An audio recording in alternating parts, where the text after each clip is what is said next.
Ahibati fillah, datang seorang sahabat meminta wasiat kepada Nabi SAW. Ya Rasulullah, ausini, berikan wasiat buat aku wahai Rasul. Apa kata Nabi SAW? Satu kata, la taghdab, kamu jangan marah. Sahabat ini berpikir nasihat itu sangat pendek. Dia ingin nasihat yang lainnya. Faraddada miraran, dia ulangi, ausini, ausini, ausini, dan Nabi hanya mengatakan la taghdab, kamu jangan marah. Selesai urusannya. La taghdab walakal jannah, engkau mau surga, jangan marah. Jangan dipikir emosi itu tidak berbahaya buat kita. Di antara akar karakter buruk adalah al-ghadab, marah. Dia lupa kepada siapa dia marah. Kadang-kadang dia lupa dengan apa yang keluar dari mulut dia sendiri. Terkadang binatang muncul di mulutnya, terkadang kotoran pun keluar dari lisannya.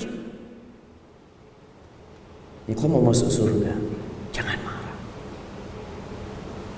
Wal kadhimin al-ghaidh wal 'afina 'anil nas. Dia suka memaafkan orang lain. Itu orang yang bertakwa. Dia tidak pendendam, jamaah. Dia tidak menyimpan luka di dalam hatinya.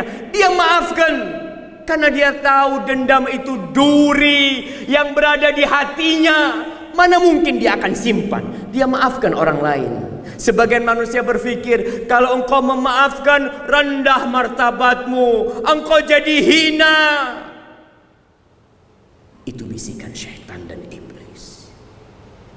Kata Rasulullah sallallahu alaihi wasallam, "Wa ma zadallahu 'abdan bi'afwin illa 'izza." Tidaklah seorang hamba dengan memaafkan melainkan akan tambah terhormat di sisi Allah Azza wa Jalla. Wallahu yuhibbul muhsinin. Allah cinta kepada orang-orang yang suka berbuat baik. Kemudian orang bertakwa itu bukan orang yang bersih dari dosa. Siapa yang bersih dari dosa? Allah mengatakan walladzina idza fa'alu fahishatan aw zalamu anfusahum dzakarullah.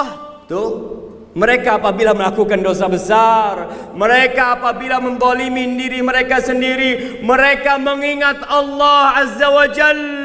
Fastaghfaru lidzunubihim, lalu mereka bertobat, mohon ampun sama Allah Azza wa Jalla.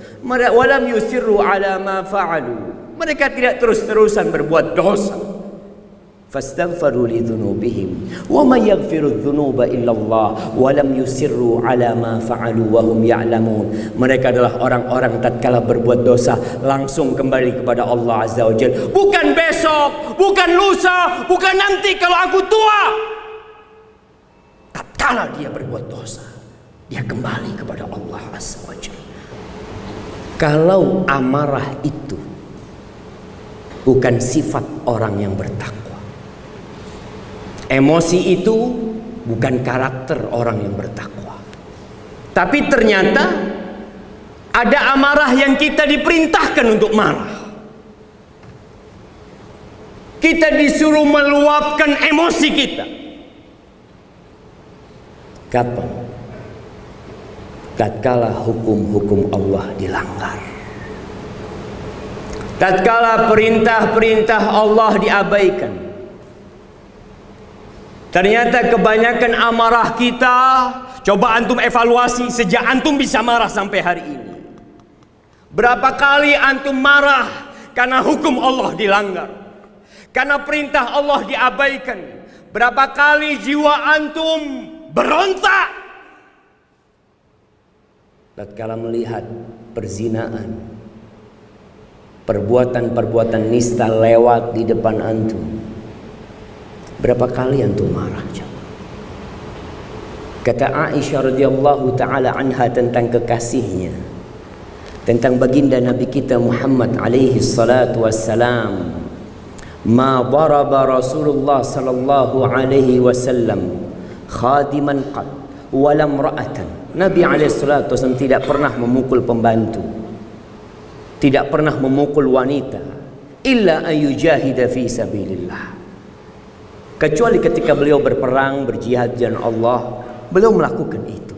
Wa ma nila minhu syai'un qat fayantaqimu li nafsihi. Tidak pernah Nabi SAW dicaci, dimaki, dihina, dirinya disakiti, kemudian beliau balas dendam untuk dirinya sendiri. Nggak pernah. Illa ayyuntaha min hurmatillahi tabaraka wa ta'ala fayaghdabu lillahi azza wa jalla. Kecuali tatkala melihat apa yang diharamkan sama Allah dilanggar, ketika itu beliau marah. Untuk siapa? Untuk Allah azza wa jalla. Jamaah, marah yang seperti ini seakan-akan sudah hilang dari diri kita. Tatkala manusia hanya memikirkan kursi yang dia duduki, tatkala manusia hanya memikirkan kekayaan yang dia kumpulkan, usaha yang dia bina, dia tidak lagi marah karena Allah. Dia akan marah kalau ada yang ganggu kursi dia. Dia akan marah kalau ada yang ganggu usaha dia, kekayaan dia. Tapi Allah, buat dia bukan sesuatu yang harus marah dengannya.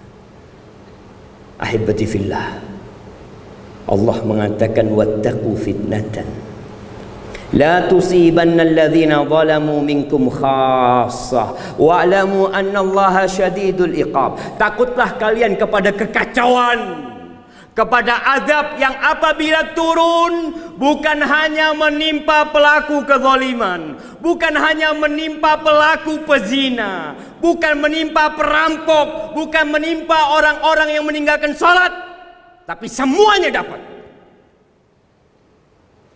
Wa'lamu annallaha syadidul iqab.